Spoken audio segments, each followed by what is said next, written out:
أعوذ بالله من الشيطان الرجيم بسم الله الرحمن الرحيم الحمد لله رب العالمين والصلاة والسلام سيدنا محمد صلى الله عليه وسلم. Assalamu alaikum wa rahmatullahi ta'ala wa barakatuh, mes très chers frères et sœurs en islam. Alhamdulillah rabbil alamin.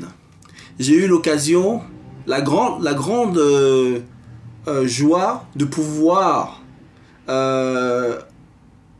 participer à la rencontre annuelle des musulmans de France. Alhamdulillah rabbil alamin.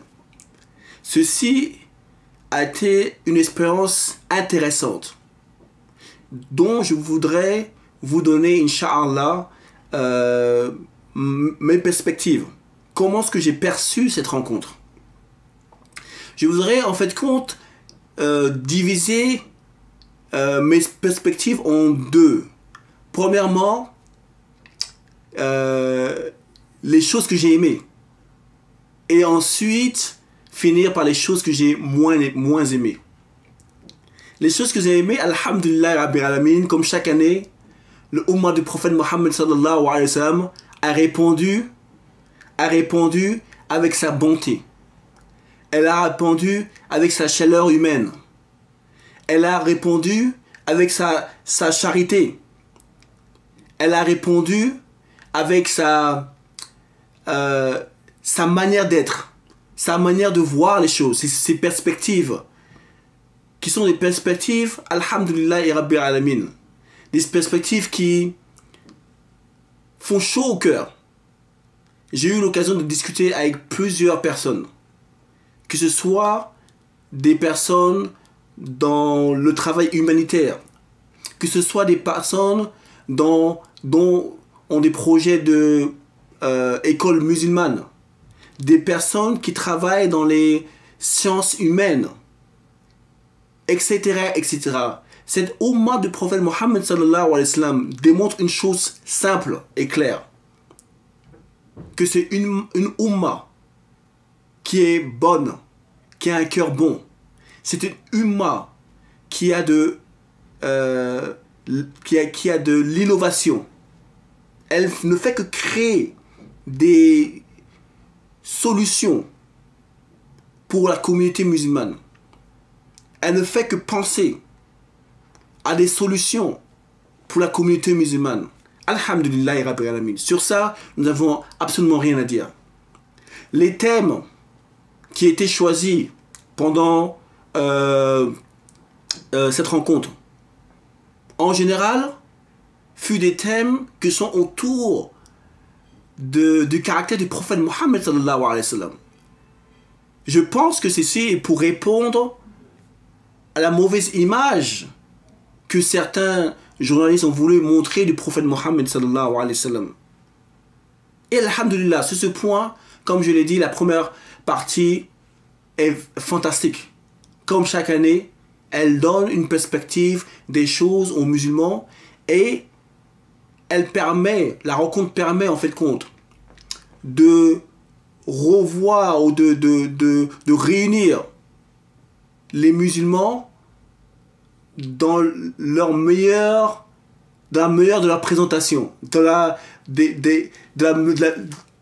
les présenter d'une manière qui montre le meilleur de leur caractère. Voilà, c'est ce que je cherchais.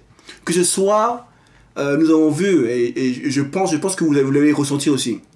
Lorsque nous rentrons dans cette rencontre, ou lorsque nous rentrons au Bourget, nous avons un sentiment de sécurité. Nous sommes en sécurité parmi nous, parmi les musulmans.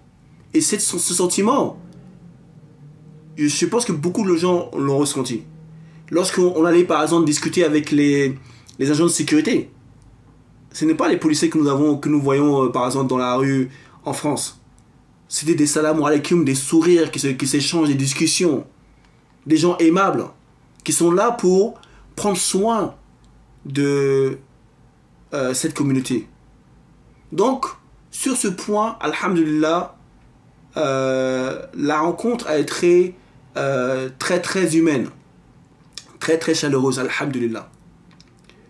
Maintenant, le problème dans cette rencontre n'est pas en fait compte sur les musulmans eux-mêmes. Le problème est pour moi la main prise qu'a le gouvernement français sur cette rencontre. Car les discussions sont toujours autour de l'intégration. Ils sont toujours autour de la laïcité. Ils sont toujours autour de la participation aux élections. Ils sont toujours dans ce genre de cadre. C'est-à-dire toujours dans le concept d'intégration de la communauté musulmane. Comme si ce Ummah qui a vécu avec le reste de son Ummah, n'oublions pas ceci, elle a vécu avec le reste de son Ummah. C'est comme si ce Ummah n'avait aucune solution politique. Il faut lui donner une solution politique. Il faut lui donner un aspect, comment vivre sa politique. Alors que la politique des musulmans existe depuis des siècles. Et c'est là qui est le problème dans cette rencontre. C'est que là, il y a une mainprise de ce gouvernement. Et que les discussions tournent toujours autour d'intégrer la communauté musulmane dans le contexte politique de la France. Mes frères et mes sœurs, il y a eu même encore plus grave pour moi. C'est qu'on a discuté, j'ai entendu les mots comme khilafa qui ont été discutés pendant certains de ces débats. Et l'argument est quoi? Que le khilafa n'est pas un besoin, d'une certaine manière. Nous n'avons pas besoin de khilafa. Et que la communauté musulmane devrait plutôt se concentrer sur ses objectifs, ses challenges politiques à l'intérieur de l'Hexagone. Et même lorsqu'elle regarde, lorsqu'elle discute des affaires politiques à l'extérieur, elle doit simplement challenger le gouvernement français. Et c'est tout. Mes frères et mes sœurs, je voudrais vous poser une question. Si vous aviez une sœur, une mère, qui soit en Palestine, qui soit dans le monde musulman, et que le gouvernement français ou tout autre gouvernement allait tuer ces personnes avec une armée, vous seriez-vous dans les rues de France en train de faire des manifestations? Ou vous seriez-vous là-bas quelque part en train de défendre votre famille? Donc la réalité de dire que on va passer le temps dans les discussions pour défendre le monde musulman est une supercherie.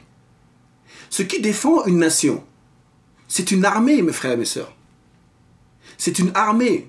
Et si aujourd'hui, le Ummah du prophète sallallahu alayhi wa sallam veut défendre le monde musulman, elle doit naturellement regarder parmi elles qui a le pouvoir de pouvoir défendre le monde musulman. Et sans aucun doute, c'est l'armée du monde musulman. Que ce soit l'armée de l'Égypte, l'armée turque ou l'armée pakistanaise. C'est eux qui ont le pouvoir de pouvoir défendre cette armée. Parmi vous, il y en a qui se disent directement, oh mais arrête, l'armée, de quoi tu parles? Ils ne vont jamais nous défendre. Mes frères et mes sœurs, les mots d'Allah subhanahu wa ta'ala azawajal, qui vont-ils affecter? Est-ce le gouvernement français? Est-ce que ces mots d'Allah peuvent affecter le gouvernement français pour défendre nos frères et sœurs en Palestine ou en Irak, etc., etc.? Non, bien sûr que non. Ce qui peut défendre, ce qui peut affecter le cœur d'une personne parmi les armées de ce monde, ce qui peut affecter le cœur d'une personne parmi les armées de ce monde, c'est le cœur des musulmans. Avec les versets d'Allah Azza wa Jal. Il n'y a que les cœurs des musulmans de cette armée qui peuvent être affectés par les versets d'Allah subhanahu wa ta'ala. Il n'y a que eux. Donc dire que oui, on ne peut pas changer leur cœur et leur compréhension des choses, c'est un mensonge. Sinon, dans ce cas-là, arrêtons le da'wah de l'islam. Arrêtons de propager l'islam à qui que ce soit dans la rue. Et soyons donc des musulmans qui ne font aucun da'wah. Mais arrêtons de dire qu'à chaque fois que nous allons parler d'un problème dramatique, que la vie du musulman est dans les mains aujourd'hui des gouvernements occidentaux et du monde musulman qui, à n'importe quel moment, viennent et restructurent, changent la carte de ce monde, instaurent des lois qu'ils veulent, entreprennent des guerres qu'ils veulent. Arrêtons donc de dire que nous ne pouvons pas discuter de frère en frère avec ceux qui tiennent cette armée aujourd'hui. Wallahi, ceci est la solution. Et donc, il est déplorable qu'à chaque fois, nous ayons des leaders d'opinion qui expriment tout sauf comment pouvoir convaincre cette armée, malgré le fait que le Ummah du prophète Mohammed sallallahu alayhi wa sallam a avec lui ce qui fait vibrer le cœur des musulmans.